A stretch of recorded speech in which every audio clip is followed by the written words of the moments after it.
I have one piece in the anthology, and it's a piece that was inspired by my experience as a new grandmother. When we moved up to the Bay Area, my granddaughter was 18 months old, and suddenly I became her caregiver, which was quite wonderful because we bonded in a way that we wouldn't have if I only saw her once every few weeks. So in the course of spending a great deal of time with her, this poem emerged.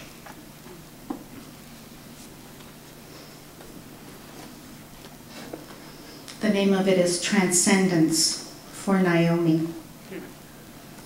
This small creature with her familiar smelling flesh, flesh that is not metaphor, that is comparable to nothing, not the down beneath a duckling's wing, not the petal of a newly opened rose, not the melting sweetness of whipped cream.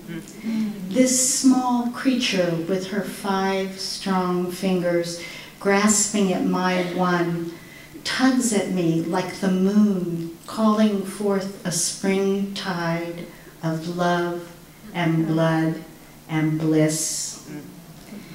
She is my prayer, and she is its answer. She stops time, and she reminds me I will die.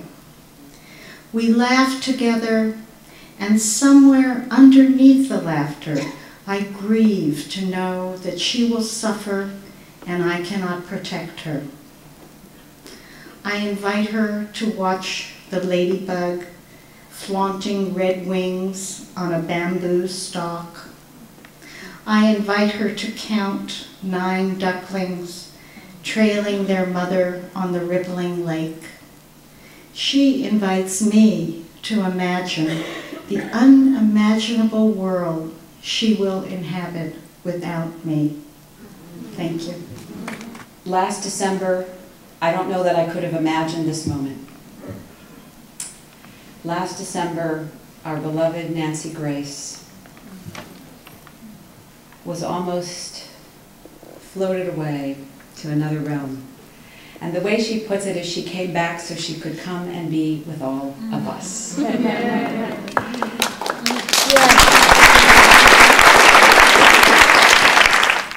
And what many of you know is last December, Nancy, living her beautiful life, singing, writing poetry, was out walking her dog and was hit by a car. And she was in a coma for 7 weeks. And as she says, when she was in that coma, she was so surrounded by prayer. So Nancy knows something now that most of us don't know. And she decided to come back, as she says, to be with all of us. And she has a beautiful poem in the book. And she said, Carolyn, my voice is coming back. I'd like to read. Welcome, Nancy Grace.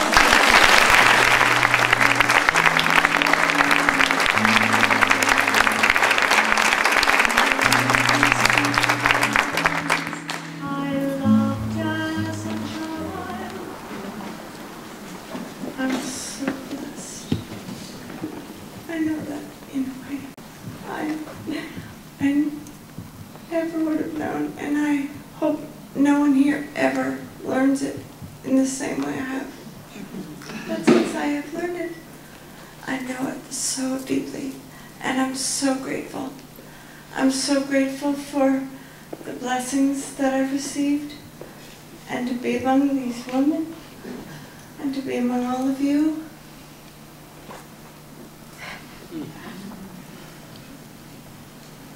And when I was a student of Carolyn's, she used to ask us, I don't know what she asked us, but what I heard